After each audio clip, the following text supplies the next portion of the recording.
Welcome to our channel. நீங்கள் பார்க்க போகிறது மீன் குழம்பு, வெள்ளைக்கிழங்கா மீன் குழம்பு. இதுக்கு வந்து ஒரு 2 டேபிள் ஸ்பூன் எண்ணெய் ஊற்றிட்டு கடுகு வெந்தயம் ஒரு முக்கால் டீஸ்பூன் தாளிச்சிட்டு வெங்காயம் ஒரு பெல்லாரி வெங்காயம் வந்து மீடியம் சைஸ் வெங்காயம் அரிஞ்சு போட்டிருக்கேன். 3 பல் பூண்டு போட்டிருக்கேன். ஒரே ஒரு பச்சை மிளகாய் தாளிக்க. வெங்காயம் ஒரு கண்ணாடி பழத்துக்கு வதங்கிட்டோம்.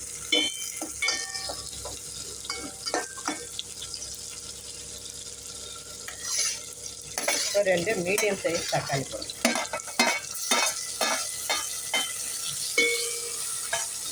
இது வந்து நல்லா வதங்கணும். குழம்புக்கு அரைச்ச மசாலா,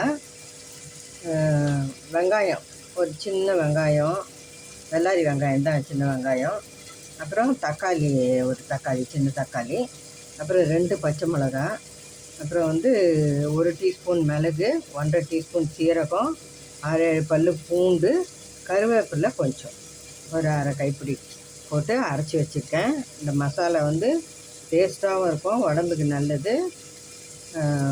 குழம்பு வந்து அவ்வளோ ருசியாக இருக்கும் இந்த மசாலா போட்டால். போட்டுக்கலாம்.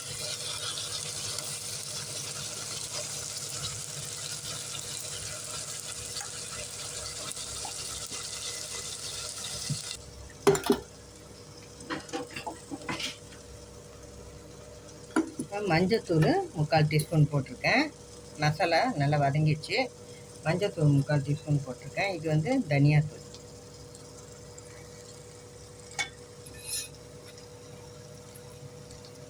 தனியாத்தூள் வந்து 3 டீஸ்பூன் போட்டிருக்கேன்.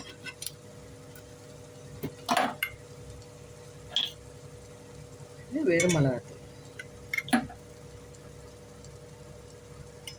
இதுவும் வந்து ஒரு 3 டீஸ்பூன் போட்டுக்கலாம். ஏன்னா குழம்பு கொஞ்சம் கலர் காரம் வரணும், அதனால் 3 டீஸ்பூன் போட்டுக்கலாம். சால்ட்டு தேவைக்கேற்ப ருசிக்கேற்ப சால்ட் போட்டுக்கலாம்.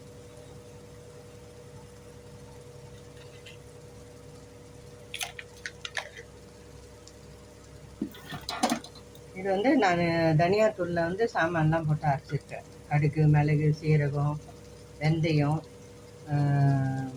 இது வரலி மஞ்சள், அதுக்கப்புறம் வந்து சுக்கு இதெல்லாம் போட்டு அரைச்சிருக்கேன். அதனால் ரொம்ப டேஸ்ட்டாக இருக்கும். மிளகாத்தூள் வந்து வெறும்னே அரைச்சி வச்சுக்கிட்டேன். வெறும் தனியாத்தூளில் மட்டும் சாமான் போட்டு அரைச்சிட்டு மிளகாத்தூள் வந்து வெறும்னு போட்டு அரைச்சிட்டேன்.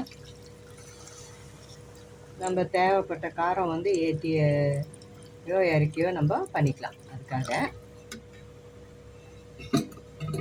கூட வந்து உடம்பு சரியில்லாதவங்க, குழந்தைங்க, ப்ரெக்னென்ட் உமன் எல்லாருக்கும் வந்து நம்ம அவங்கவுங்களுக்கு ஏற்ற மாதிரி செய்துக்கலாம் அப்படின்றதுக்காக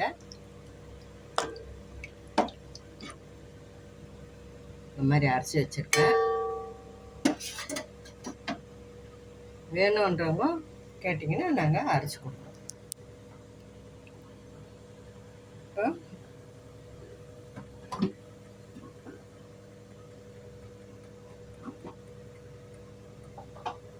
கொதி வரட்டும், புளி கரைச்சி ஊற்றிக்கலாம். இது தண்ணி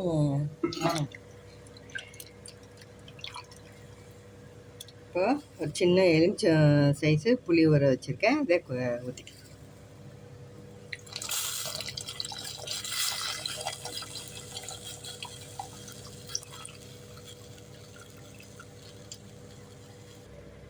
இப்போ கொஞ்சம் கருவேப்பிலை போட்டிருக்கேன்.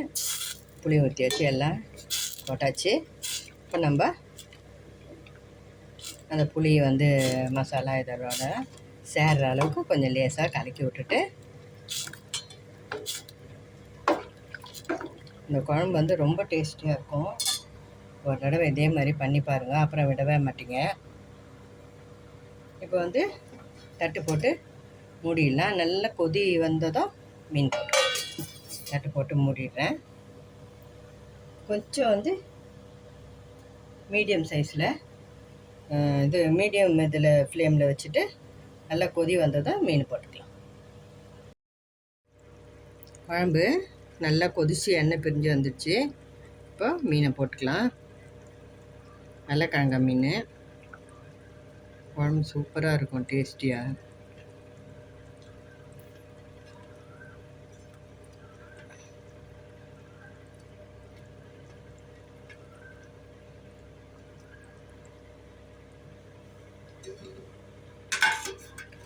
இப்படியே வந்து நல்லா குலுக்கி விட்டோம்னா அது உள்ளே போயிடும். நல்லா இப்படியே திறந்தே நல்லா கொதித்து ஒரு 2 நிமிஷம் நல்லா கொதிச்சுதுன்னா மீன் குழம்பு ரெடி. இன்றைக்கி எங்கள் வீட்டில் வந்து இதான் வெள்ளை கிழங்கா மீன் குழம்பு, மீன் வறுவல்,